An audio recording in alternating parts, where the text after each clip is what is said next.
Hello दोस्तों। तो doctor detective anime के एपिसोड 10 में हम देखते हैं कि कोतोरी को दूसरे हॉस्पिटल में ट्रांसफर का ऑर्डर आया होता है, जिसे देखकर वो बहुत घबरा जाता है। फिर हमें कुछ दिनों पहले का सीन दिखाया जाता है, जहां रुचिरो को उसके स्टडी रूम से एक कॉल आता है और वो उसे बचाने के लिए कह रहा होता है। फिर जब वो अपने स्टडी रूम में जाता है, तो कॉल करने वाला बंदा जमीन पर पड़ा होता है और इसका नाम दाइकी है। उसके मुंह में पानी भरा होता है। फिर कोजीरो, जो कि रुइचिरो का छोटा भाई होता है, उसकी धड़कनें चेक करता है और उसके चेस्ट को प्रेस करता है, जिससे डाइकी के मुंह से पानी बाहर आ जाती है।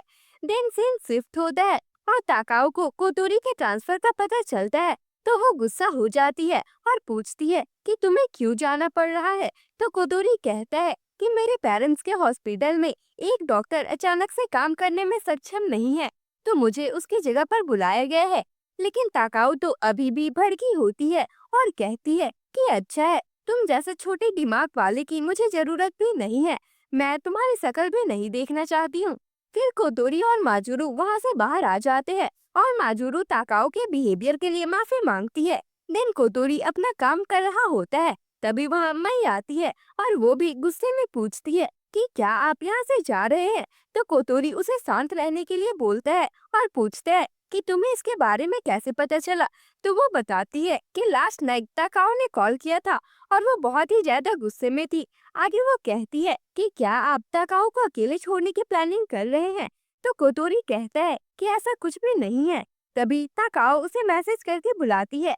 फिर जब वो वहाँ जाता है, तब तक ताकाओ उस डॉक्टर का सारा इंफॉर्मेशन निकाल लेती है, जिसकी जगह पर कोतोरी को बुलाया जा रहा था। उसका नाम कुआता सेजी था, जिसे मर्डर केस से जोड़ा जा रहा था। और ताकाओ को ये मर्डर केस नॉर्मल नहीं लग रही थी। तो नेक्स्ट सीन में वो कोदोरी के साथ इस मर्डर मिस्ट्री को सॉल्व करने के लिए निकल जाती है। वो लोग डॉक्टर सेजी के डैड रुइचिरो से मिलने के लिए जा रहे थे। तो कोतोरी पूछता है कि तुम्हें उनका अपॉइंटमेंट कैसे मिला।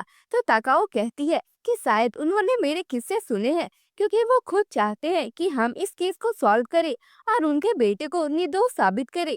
फिर वो लोग उनके घर पर पहुंच जाते हैं।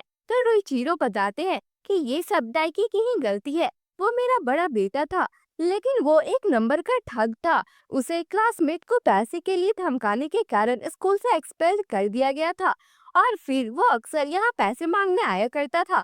लेकिन जब उसकी मांगे बढ़ने लगी, तो मैंने उसे पैसे देने बंद कर दिए।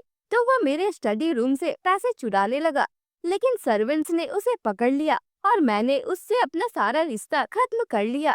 इस घटना के कई सालों तक मैंने उसे नहीं देखा था। फिर ताकाओ पूछती है, तो वो इन चीजों में कैसे पड़ गया।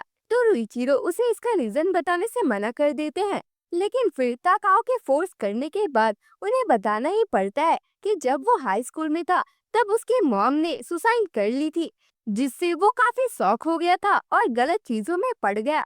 यहाँ हमें ये भी पता चलता है कि डाइकी और सीसी की मॉम अलग अलग थी।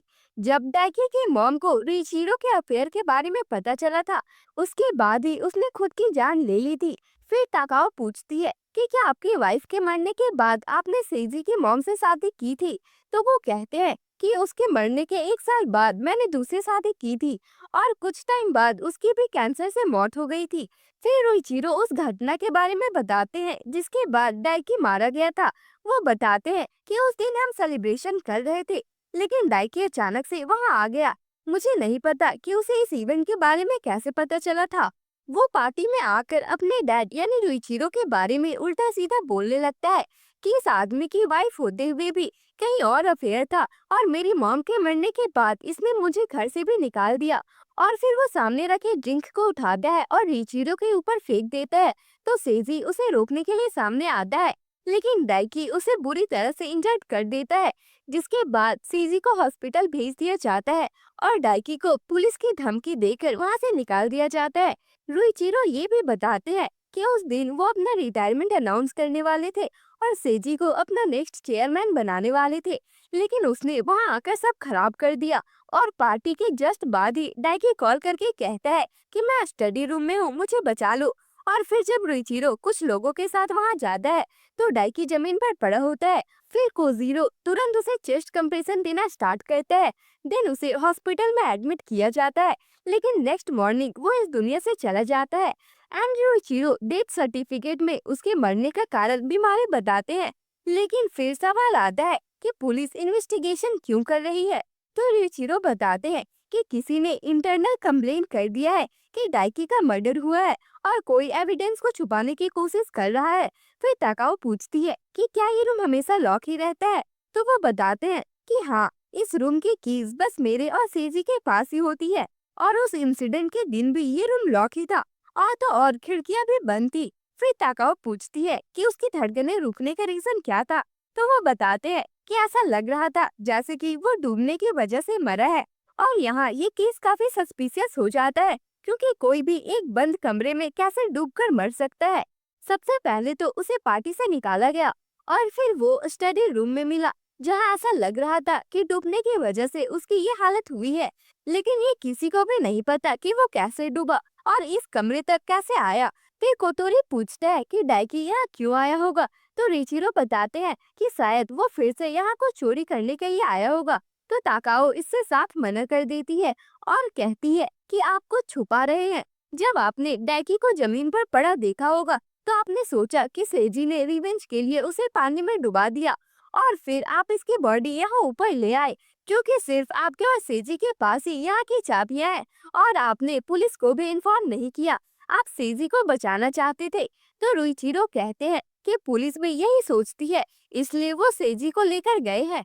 फिर वो पूछती है कि क्या सेजी चोट लगने के बाद हॉस्पिटल गया था, तो वो बताते हैं कि नहीं, वो सामने की गली में कुछ टाइम तक था ताकि उसका गुस्सा शांत हो जाए। तब तक उसकी ब्लीडिंग भी रुक गई थी। तो ताकाओ कहती है कि इसलिए पुलिस उस पर सस्पेक्ट कर रही है।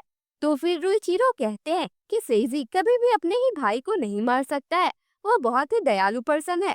फिर ताकाओ उस हॉस्पिटल में जाती है जहाँ डाइकी एडमिट था और पूछती है कि क्या तुम्हें लगता है कि उसकी मौत डूबने की वजह से हुई थी। तो वहाँ का डॉक्टर कहता है कि मैं श्योरली तो नहीं बता सकता हूँ, लेकिन उसके मुंह से पानी निकल रहा था, तो हो सकता है कि उसकी मौत पानी में डूबने की वजह से हुई हो। फिर ताकाओ उस डिपार्टमेंट के डायरेक्टर, जो कि रुइचिरो का छोटा भाई कोजीरो था, उससे पूछती है कि क्या आपको सेजी के चेयरमैन बनने के बारे में पता था, तो वो हाँ कहते हैं। और फिर वो बताते हैं कि डाइकी की मौत के बाद से मैं ठीक से सो भी नहीं पा रहा हूँ। फिर ताकाओ प्लास्टिक सर्जरी डिपार्टमेंट में जाती है, जहाँ पर सेजी का ट्रीटमेंट हुआ था और वहाँ की डॉक्टर यूको से पूछती है कि उस टाइम पर सेजी का मेंटल स्टेट कैसा था। तो वो बताती है कि सेजी नॉर्मल दिनों से कम शांत लग रहा था। तो ताकाओ पूछती है कि क्या तुम उसे जानती हो, तो डॉक्टर बताती है कि हाँ, हम कभी कभी एक साथ ही काम करते हैं। एंड यहाँ पर हम नोटिस करते हैं कि यूको मैरिड होती है। फिर ताकाओ वहाँ से जाने लगती है। तो कोतोरी कहता है कि क्या बस इतना ही पूछना था। इस पर ताकाओ कहती है कि मैं घर जाकर इस पर आराम से सोचना चाहती हूँ। दिन वो लोग वहाँ से बाहर आ जाते हैं और ताकाओ कहती है कि जल्दी आओ वरना मैं तुम्हें छोड़कर चली जाऊंगी। तो कोतोरी कहता है कि क्या तुम्हें ड्राइविंग आती है और क्या तुम्हारे पास लाइसेंस है, तो वो हाँ कहती है। फिर कोतोरी उसे ड्राइव ना करने का रीजन पूछता है। तो ताकाओ कहती है कि ये मेरी बहन की वजह से है, वो मुझे ड्राइव करने नहीं देती है। फिर कोतोरी उसे शांति से पैसेंजर सीट में बैठने के लिए कहता है।